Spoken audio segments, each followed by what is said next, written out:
Nous voici ensemble pour un nouveau rendez-vous de Paroles de vie. Pour vous servir, le pasteur Walter Zanzen.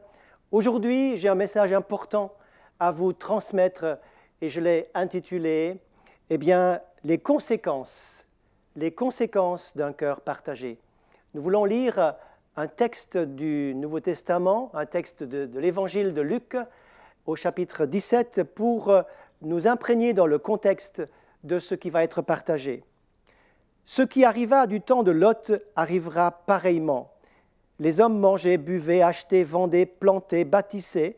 Mais le jour où Lot sortit de Sodome, une pluie de feu et de soufre tomba du ciel et les fit tous périr. Il en sera de même le jour où le Fils de l'homme paraîtra. En ce jour-là, que celui qui sera sur le toit et qui aura ses effets dans la maison ne descende pas pour les prendre, et que celui qui sera dans les champs ne retourne pas non plus en arrière. Souvenez-vous de la femme de Lot. Celui qui cherchera à sauver sa vie la perdra, celui qui la perdra la retrouvera. Puis encore un autre texte dans la deuxième lettre de Pierre, au chapitre 2, verset 7. « S'il a délivré le juste Lot, profondément attristé de la conduite de ces hommes sans frein dans leur dissolution, il vous délivrera. » Plantons en quelques mots le contexte de ce récit. Dans Luc chapitre 17, Jésus va parler de la fin des temps qui précéderont son retour et où il faudra être vigilant, veillant et se préparant. Il va comparer ces temps de la fin au temps de Noé, au temps de Lot. Dans les contextes de l'Ancien Testament, dans la Genèse, vous trouverez ces récits et vous verrez à quel point il y a eu cette surprise du jugement qui est arrivé à un certain moment dans la vie de ces villes de Sodome et dans le monde de ce temps du déluge. Et Jésus va reprendre une simple phrase et il nous demande de nous souvenir de la femme de Lot, car c'est de cela que je voudrais vous parler. Souvenez-vous de la femme de Lot. Que faut-il donc se rappeler? Pourquoi Jésus va-t-il nous demander de nous souvenir de cette femme dont nous ne connaissons même pas le nom? Eh bien, premièrement, cela donne du crédit au texte de Genèse chapitre 19 où il est question de la destruction de Sodome et Gomorrhe. Jésus assurant par là qu'il ne s'agit pas d'un conte, d'une fable, mais d'un récit authentique. Jésus donne du crédit, donne l'authenticité de ce texte de l'Ancien Testament. Mais revenons en arrière et regardons le contexte dans lequel Lot a évolué. Nous connaissons bien sûr le contexte et le parcours d'Abraham au chapitre 12-13 de la Genèse. Nous voyons qu'Abraham est parti d'Our en Chaldée et il est parti sur appel de Dieu, il est parti sur une vocation qui s'est plantée dans son cœur, il a entendu la voix de Dieu et le texte nous dit que Lot est venu avec lui. Lot, c'était son neveu, le fils de son frère. Et ainsi, le texte nous précise à quelques endroits que Lot suivait. Lot suivait. J'aimerais vous rendre attentif sur ce fait. Car la vocation était la vocation d'Abraham, l'appel était l'appel d'Abraham, mais Lot suivait. Ce n'était pas l'appel de Lot, principalement. La foi d'Abraham, qui ressort très fortement dans les textes de l'Ancienne Alliance et dans les textes du Nouveau Testament, la foi d'Abraham n'est pas la foi de Lot. Lot est comme à la remorque de la foi d'Abraham. Il suit, il fait partie de toute la mobilisation de la foi et de la démarche et de ce voyage d'Abraham en tant que nomade qui va planter ses tentes d'étape en étape et il nous est dit que Lot suivait. Lot est béni. Lot fait partie de cette bénédiction, il est béni dans la tribu, il est béni dans tout ce qu'il voit, de tout ce qu'il vit. Avec Abraham, il est comme emmené dans un courant de bénédiction. Mais arrive le moment, nous dit le texte biblique, qu'il y a eu un conflit, une dispute entre Abraham et Lot, entre les deux. Quelque chose ne marche plus et la séparation va se faire. Dans Genèse 13, au chapitre 13, donc verset 11, il nous est dit quelque chose, une petite précision intéressante. Lorsque il faut se séparer, c'est à ce moment-là qu'Abraham va dire, Lot, tu peux choisir ce que tu veux, et moi je choisirai après toi. Et Lot, nous dit le texte biblique, va choisir pour lui. Il va choisir pour lui. Il va regarder dans les plaines, aux portes de Sodome et de Gomorrhe, il va voir un terrain, un lieu d'habitation favorable pour lui et les siens. Il choisit pour lui. Il choisit pour son avantage. Il choisit d'après les yeux de la chair. Il ne choisit pas d'après les valeurs qu'Abraham lui a communiquées, mais il choisit pour lui. Cela est une indication intéressante, car parfois, lorsque nous sommes devant des choix importants, c'est au travers de ces choix et les décisions que nous prenons que se révèle sur quoi repose notre foi vraiment. Quelles sont nos racines? Eh bien, elles se révèlent, elles se font jour dans des moments de choix importants. Lot choisit donc pour lui, alors qu'Abraham va rester dans les montagnes, il va rester dans une zone moins confortable, il va rester proche de Dieu, il va devoir dépendre davantage de Dieu, et c'est là sa sécurité. Alors que Lot s'aventure en choisissant d'après ce qu'il aime, choisissant d'abord ses avantages. Donc la Bible dit qu'il va dresser ses tentes, dresser son petit lieu d'habitation, non pas dans Sodome, mais aux portes de Sodome. Il va faire du commerce, il va avoir accès à cette vie, à ces divertissements, à toute cette vie de ville, mais sans y être. Il va être à la porte, mais sans être dedans. Bien sûr, il n'habitera pas dans Sodome, mais avec le temps, dans cette séparation avec Abraham, eh bien, Lot va réaliser que sa vie spirituelle va s'affaiblir. Il n'est plus dans le groupe de la bénédiction, il n'est plus dans le cercle de la protection de cette grande tribu avec ce grand patriarche de foi. Il est maintenant tout seul et il va devoir se débrouiller, il va devoir mettre en pratique ce qu'il connaît. Lui qui autrefois a été porté par la foi, par les miracles, par la bénédiction, eh bien maintenant va voir que c'est moins évident, c'est moins facile de faire son culte de famille. C'est moins facile de prendre le temps pour prier.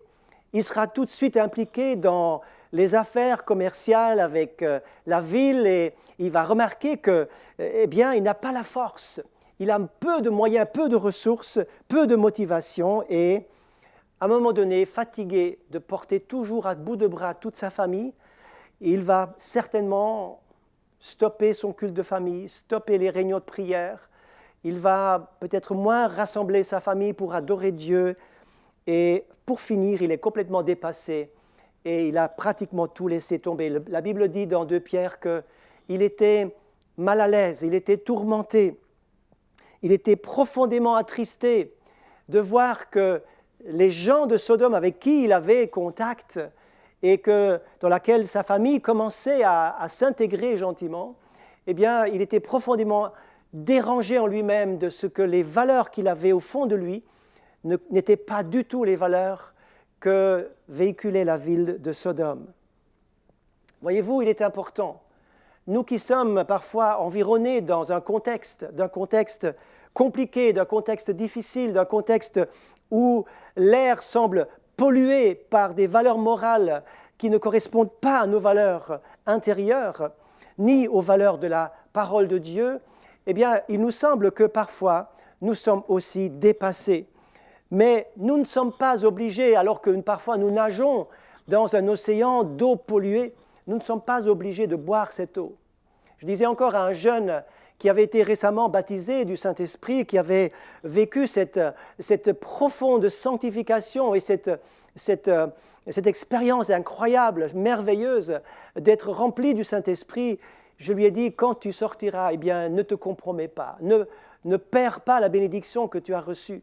Et même si tu dois nager dans un environnement qui est sale, qui est pollué, tu n'es pas obligé de boire l'eau qui est autour de toi. Tu peux rester pur dans un monde qui, autour de toi, ne l'est pas. Le texte continue et je voudrais vous faire prendre garde et attention à ce qui est dit dans la suite. Genèse 12, Genèse 13, nous arrivons à Genèse 14. Une guerre se déclare dans la ville de Sodome. Une guerre avec laquelle Lot n'a rien à voir. Il est malheureusement au mauvais moment, au mauvais endroit.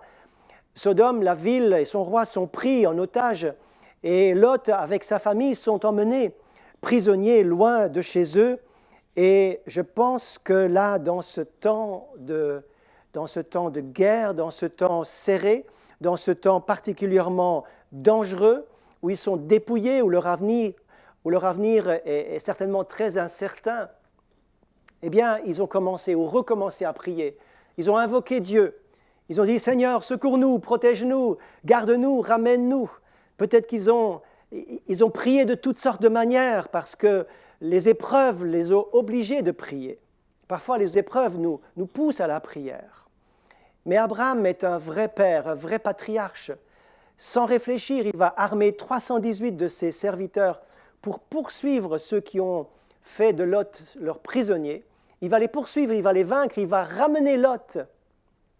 Et le texte précise que Abraham va descendre jusqu'aux portes de la ville de Sodome et il va négocier quelque chose avec le roi et il va lui dire certainement une chose qui est clé que Lot a entendue. Il va dire, toi, roi de Sodome, je n'ai rien à voir avec toi, j'ai ramené mon neveu, sain et sauf, je l'ai délivré, mais avec toi, je ne veux rien avoir à faire, je ne veux aucun compromis avec toi, et nous restons séparés. Et cette déclaration de clarté d'Abraham aurait dû impressionner Lot. Mais Lot, après avoir été délivré, il va retourner habiter quand même à Sodome. Et le texte nous dit que Lot va continuer à habiter au point qu'il va à un moment donné être dans les responsables de Sodome. Les affaires marchent si bien, le commerce fonctionne à plein régime, sa réputation augmente et il devient responsable, peut-être même le maire de la ville. Il siège à la porte, mais personne ne se doute que bientôt la catastrophe va surgir et apparaître.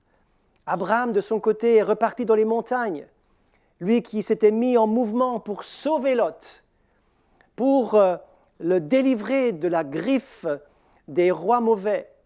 Il va maintenant intercéder comme jamais pour cette ville de Sodome et Gomorrhe. Il va prier, vous lirez ça au chapitre 19 et un peu précédemment également, cette déclaration, cet échange entre Dieu et lui, l'ami de Dieu, Abraham, va prier, va intercéder comme jamais pour que Lot soit sauvé au milieu de cette ville pervertie. Lot, de son côté, je l'ai dit, il est actif dans Sodome, il est en train de faire du commerce, il est en train de conclure des affaires, peut-être qu'il est en train de conclure une affaire autour d'un repas, puis après le repas, c'est les divertissements, on leur offre toutes sortes de choses, de cadeaux, il y aura des clubs, des soirées, des nightclubs, il y aura toutes sortes de choses qui vont au début le déranger, mais avec lesquelles il sera obligé de pactiser finalement. Il va commencer à rire alors qu'en lui-même il ne rit pas. Il va commencer à applaudir alors qu'il n'a pas envie d'applaudir. Il va commencer à regarder sans regarder. Il va être avec sans être avec dans son cœur. La Bible précise qu'il était tourmenté tout le temps, sans arrêt. Venons à présent pour parler de la femme de Lot. Je l'ai dit tout à l'heure, nous ne connaissons même pas son nom, mais Jésus nous rappelle en disant « Souvenez-vous de la femme de Lot ». La femme de Lot, bien sûr, a suivi son mari. Elle était là dans les temps pionniers, elle était là pour vivre cette atmosphère et ce temps béni où ils étaient tous ensemble avec Abraham. Elle s'est inclinée avec son mari et ses enfants devant l'autel de Dieu où Abraham avait construit un autel pour adorer Dieu. Ils avaient vécu ces cultes de famille, ils avaient vécu ces temps de bénédiction, ils avaient été motivés et je dirais portés par la foi d'Abraham. Et tout cela maintenant est en train de s'effilocher. Tout cela est en train de partir. Toutes ces choses sont compromises. Elle avait compris les fonctionnements de la foi, mais elle avait compris également qu'il ne faut pas se mélanger aux autres peuples qui peuvent être des pièges pour elle. Et la femme de Lot va petit à petit en suivant son mari, elle va laisser tomber les principes familiaux qui avaient régné dans sa famille jusqu'alors. Elle se dit, mais comment continuer à rester pure dans un monde tellement impur? Et elle va dire, mais c'est simplement mission impossible. Au début, quand elle a vu la moralité dissolue de la ville de Sodome, elle s'est dit, mais c'est incroyable, c'est choquant tout ce qu'ils font ici. Il y a une contradiction, il y a quelque chose de choquant et qui est répugnant au départ, mais petit à petit, elle va se décomplexer. Petit à petit, elle va s'habituer. Petit à petit, elle va accepter. Et l'atmosphère de Sodome va rentrer dans sa maison. L'atmosphère de Sodome va rentrer dans sa maison, elle va respirer l'air pollué de Sodome. Son âme va être prise, et l'âme de sa famille également, mais surtout son âme va être touchée, marquée par l'atmosphère mauvaise qu'il y a à Sodome et qu'elle aura laissé rentrer chez elle. Elle va donc absorber cela, elle va commencer même à apprécier ces choses qu'elle n'aimait pas au départ. Et il y aura cette infection de son âme, de son cœur, elle va être touchée et infectée. Arrive le moment charnière dans la ville de Sodome, des envoyés de Dieu arrivent. Vous lirez ça dans les chapitres 19 en particulier. Et les envoyés de Dieu arrivent directement chez elle. Elle va les accueillir. Elle va être avertie la première. Elle va être avertie de manière personnelle et complète et sérieuse. Et pourtant, malgré cet avertissement qu'elle a reçu et auquel elle a cru, elle va périr quand même. Écoutez, parce que c'est ici le point clé de mon message pour vous aujourd'hui. Pourquoi donc est-elle restée en arrière? Pourquoi a-t-elle péri alors qu'elle était si près du but, si près du salut? Pourquoi donc n'est-elle pas arrivée à saisir le salut qui était offert par ces messagers de Dieu qui sont venus sauver la famille de Lot? Ce n'est pas à cause de son incrédulité. Comme je l'ai dit, elle a cru au message des messagers, que le jugement était imminent. Elle l'a cru. Elle faisait partie de cette minorité croyante dans cette ville de Sodome. Oui, elle ne va pas seulement croire, mais elle va répondre au message. Elle va répondre au message. Elle va dire, oui, il faut sortir de cette ville. Mais elle va, et c'est là la clé, c'est là le shift, c'est là le changement. Elle va pas du tout être motivée pour sortir. Elle sait qu'elle doit sortir, mais elle n'est pas motivée, elle n'est pas zélée, il y a zéro enthousiasme. Elle va traîner les pieds, elle va tarder, nous dit le texte. Elle va tarder, elle traîne. Il y a encore tant de choses à vivre, tant de choses à faire, tant de choses à régler au dernier moment à Sodome. Il y a tant de choses qui l'attachent à Sodome. Elle n'est pas pressée de partir alors qu'elle sait que l'heure est grave. Elle reste encore un peu. Il y a tant de choses encore. Et cela me fait penser à une histoire pour les enfants.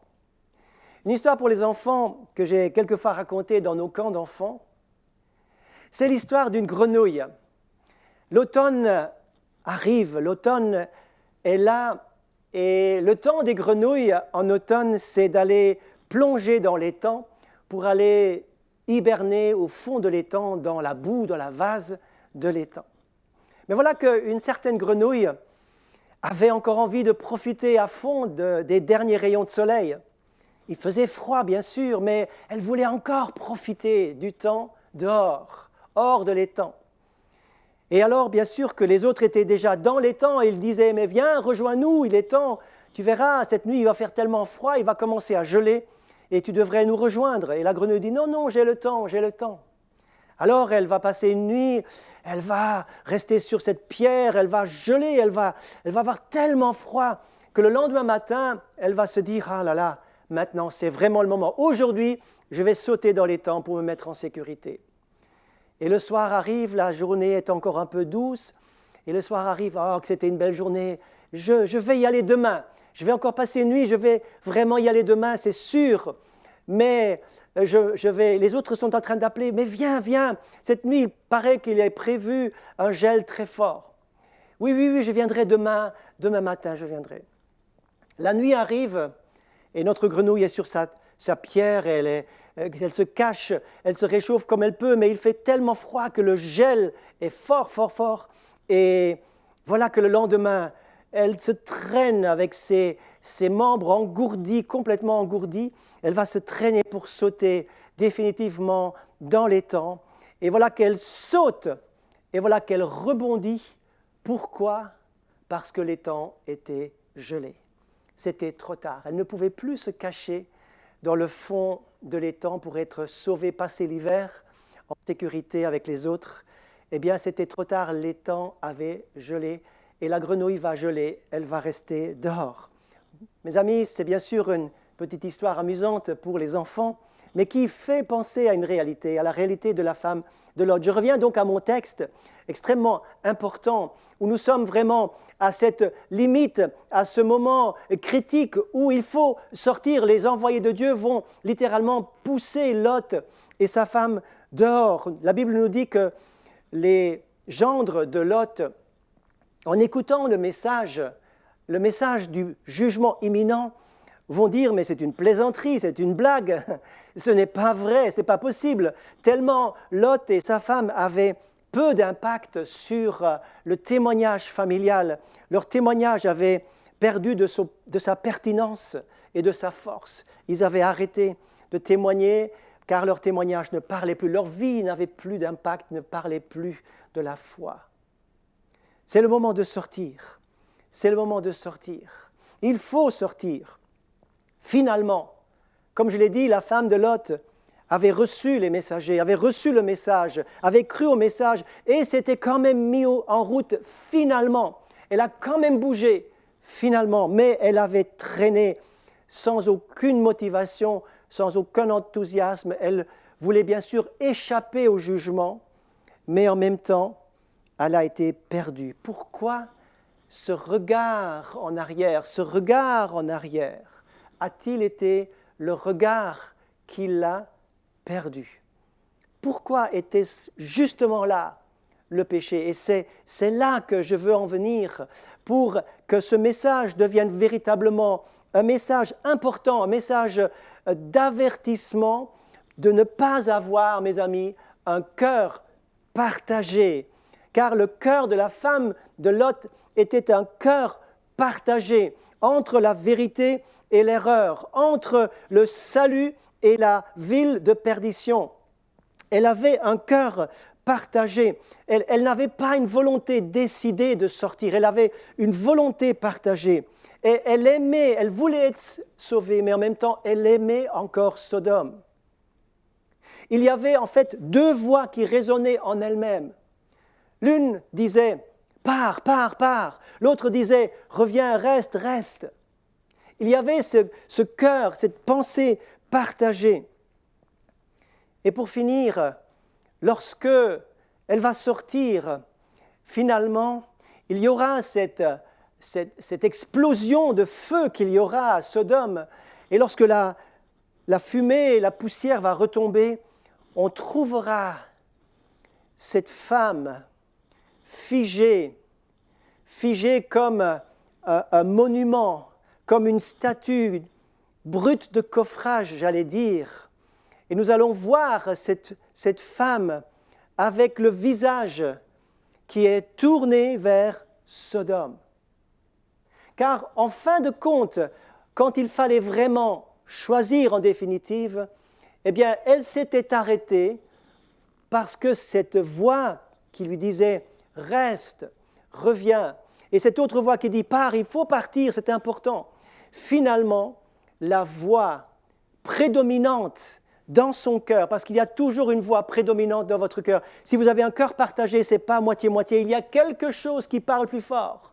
Regardez qu'est-ce qui parle plus fort dans votre cœur. Et cette voix qui parlait plus fort, c'est celle-là qui a été déterminante pour son avenir. Et c'est celle-là qui a produit sa perdition. Sa conscience était tournée bel et bien d'un côté. le côté de la perdition. Celui qui cherchera à sauver sa vie la perdra. Mais celui qui sauvera, celui qui donnera sa vie, retrouvera sa vie. Ce sont les paroles mêmes de Jésus. Mes amis, une perte si tragique. Pourquoi? Parce qu'elle était si proche du but et pourtant perdue. À la porte du ciel et pourtant elle restera hors du ciel. Jésus va dire, souvenez-vous de la femme de Lot. Ce monument, ces lèvres figées, prêche aujourd'hui un message que nous devons écouter. Ces lèvres figées prêchent un message de ne pas rester dans un cœur partagé, mais d'avoir le cœur entier. Prions ensemble. Seigneur, je te remercie de ce que ta parole est vivante et efficace aujourd'hui. Je te prie de tout mon cœur, dans la foi et avec l'autorité de ton nom, qu'aujourd'hui tous les cœurs qui sont partagés entre des choses qui sont justes et des choses que tu n'approuves pas, des choses avec lesquelles tu n'es pas d'accord, que ces cœurs partagés, ces cœurs qui trempent dans les deux royaumes, puissent se positionner clairement. Seigneur, la leçon de la femme de Lot est une leçon précieuse et importante pour aujourd'hui, que beaucoup doivent entendre. Car, Seigneur, tu veux sauver ce qui est perdu, et rester à la frontière est un grand danger de rester perdu et rester dehors. Seigneur, merci pour ton esprit qui éclaire chacun, et je te prie qu'un grand nombre puisse se positionner dans la bonne direction aujourd'hui, au nom de Jésus. Amen. Que Dieu vous bénisse.